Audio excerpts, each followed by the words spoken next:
Hello and welcome to BBC Parliament's coverage of Wednesday's Labour Party news conference. The Health Secretary, Andy Burnham, Children's Schools and Family Secretary, Ed Balls, and Business Innovation and Skills Secretary, Lord Mandelson, all took questions from journalists. Good morning. Today we're here to talk about Labour empowerment and Tory abandonment. Let's make no mistake, reformed public services need to be fully accountable. They need to give parents and patients real choice, and they need to provide guaranteed standards of personal service. But people need government to ensure that these things are put in place, that they happen and that they remain, with proper funding, with clear guarantees of standards to secure the personal service that people deserve. This is not the empowerment that David Cameron is offering. His idea of empowerment is to say to people, here you are, just get on with running things yourselves. But what is this worth in schools, for instance? How would it be paid for in a school's budget that the Tories themselves say they would not protect? They talk about handing over the National Health Service to doctors and nurses.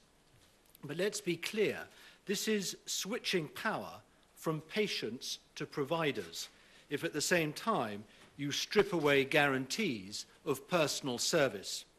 How are patients to exercise effective choice if all Labour's targets and patient guarantees are to be abolished by an incoming Conservative government were it to be elected? Now, having the government step aside and saying, you're on your own, do your best and hope for the best, will not be most people's idea of an unmissable opportunity. But the Tories' proposals are meant to be serious. So let's take them and what they would mean in practice at face value. The Tories are giving no detail of the pain ahead in what they would do to public services. But the reality of the Tory manifesto, as first Andy and then Ed will set out, would have serious consequences for the services that our schools and National Health Service provide, including the return of a postcode lottery and putting providers' interests above those of the user by weakening accountability and removing citizens' guarantees of quality personal service.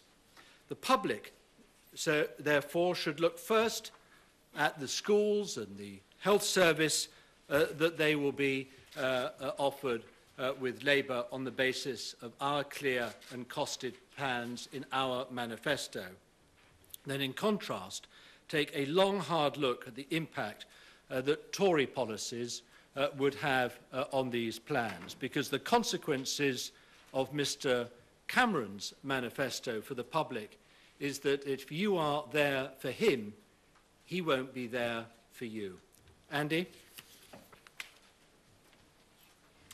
Thank you very much, Peter. Good morning, everybody. As the King's Fund said this week, in 1997, Labour found an NHS in intensive care. Since then, it has been nursed back to health by Labour.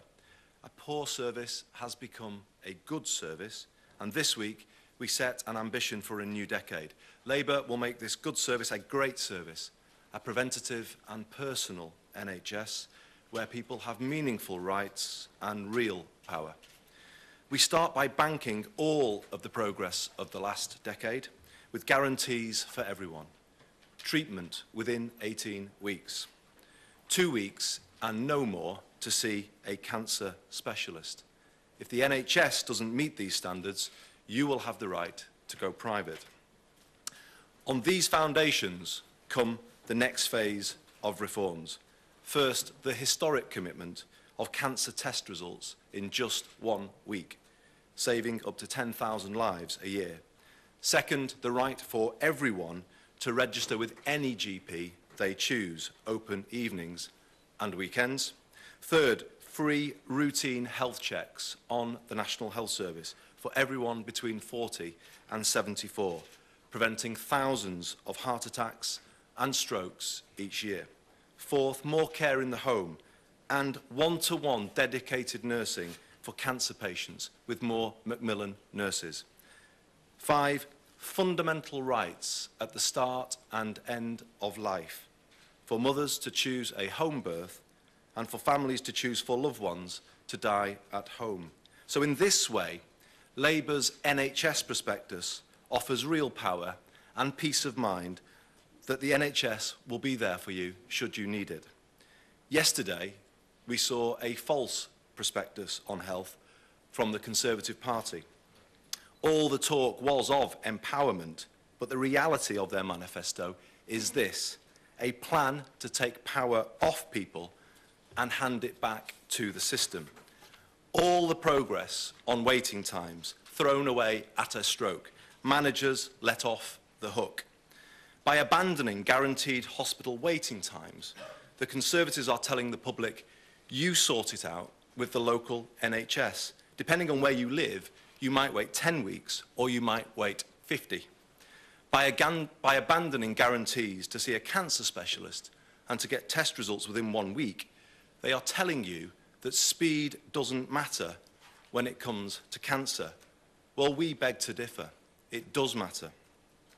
The truth is, it's a plan for a DIY NHS where you will have to fight for everything.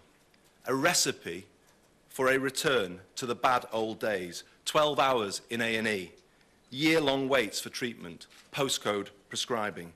Andrew Lansley will need convincing answers to these questions in the days ahead. First, if not 18 weeks or 2 weeks, then how long is it acceptable for patients to wait for treatment? Is there no waiting time that would be too long? And second, how will it still be a national health service if you have no national standards allowing a postcode lottery in services? Thank you, Peter. Thanks, Andy. Ed. Thanks.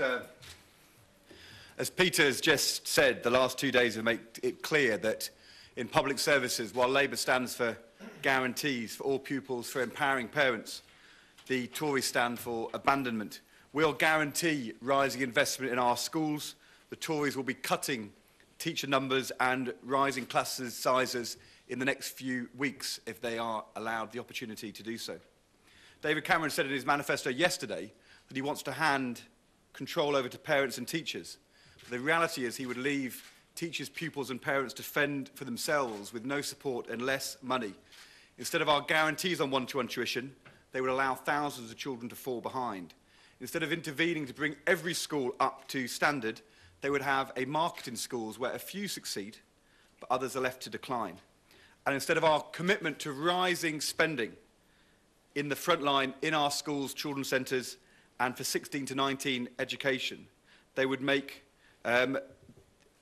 thousands of teachers, teaching assistants, and support staff redundant in the next few months if they had their way.